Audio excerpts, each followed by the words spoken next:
60 Minutes Overtime. The story this week is one that we've been working on for years now, and it has to do with strange neurological symptoms that U.S. officials and their family members have been suffering overseas since about 2016, the first cases being reported among U.S. diplomats and officials in Havana, Cuba.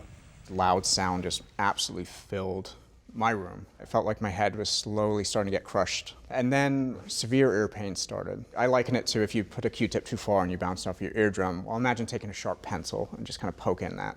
It was very jarring and painful. And eventually I started blacking out. One theory is that these officials have been hit with some kind of a microwave device, perhaps even a weapon, that was designed to incapacitate them. Follow my fingers. In our original reporting in 2019, we found that there were also people who believed that they had been injured in China. Mark Lindsay was a U.S. official in Guangzhou, China. It's a sound like I've never heard before. Was this subtle? Like, did I hear that? No, it was actually somewhat loud. I heard it about 3 or 4 times, always in the same spot, always over my son's crib and always right before we would go to bed. Almost all of these diplomats and intelligence officers told us that they were attacked in the homes that they were living in while overseas. And so it involved their spouse, it involved their children.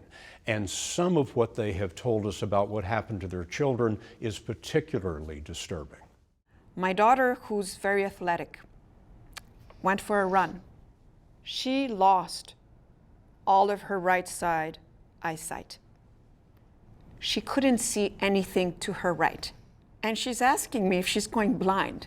These events were happening not just to U.S. officials, but also Canadian officials at the Canadian Embassy in Havana, Cuba.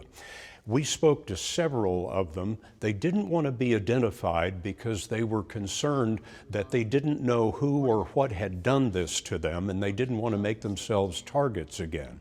Something woke me up it was 10 after 3. I looked at the clock and I heard this noise, and it was loud, metallic, screeching noise. And at the end of it, it died out. It went, and as soon as it went below where I could hear it, I just thought I was going to throw up. My daughter woke up in the middle of the night, gushing blood. Not once, not twice, but 3 times. From her nose? From her nose. There was a whole trail of blood between her bed and the actual bathroom. Her hands were filled up. She went back to bed. Happened a second time and a third time. And I mean soaked in blood. One of the problems that the Canadians and American officials had back in 2016, 2017, when this was just beginning to happen, was that people in Washington and, in the Canadians' case, Ottawa, were just not taking them seriously. My oldest son had massive nosebleeds that came out of nowhere. My youngest son was passing out for no reason.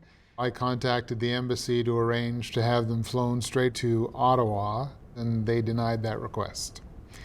They said if there's any chance they can get a concussion in Canada, the same chance they can get a concussion in Cuba. So that was the first real kick in the gut for me that they weren't going to take care of us. My son was younger and therefore a little bit more oblivious to his symptoms. And he'd tell me, "Mom, you mean it's not normal that when I go in the play yard, everything spins? Everybody doesn't have that?" You know, it's one thing if some foreign government didn't like what I was doing for a job, but to hit my entire house and affect my wife and kids, that's just not right. Robin Garfield is an official with the U.S. Commerce Department. He was stationed in China with his wife and his 2 children. They told us that they were attacked in their homes with severe impacts that caused them to be medically evacuated back to the United States, and then were attacked again after they returned to the United States. You believe that someone in the room above you was using some kind of a weapon to attack your family in the hotel room below? I do. And that they specifically targeted your children in their beds. Yes, I do. If these are actual attacks, the cases of the children being wounded is an indication of just how callous this is about people who are being attacked in their residences, in their homes abroad, and there seems to be no concern about the indiscriminate nature of this, that spouses are being injured, that little children are being injured. This is the most difficult aspect of this whole issue for me, are the children who've been impacted, both mine as well as many others. I personally know the parents of, I believe, 8 other children. I can tell you I've personally seen balance issues in children that have never had that, trouble with finding their words, stuttering, and then continuing challenges around vision. Our children are the forgotten victims of the Havana Syndrome. Their illness is real, and we don't want this to be what they're associated with for the rest of their lives.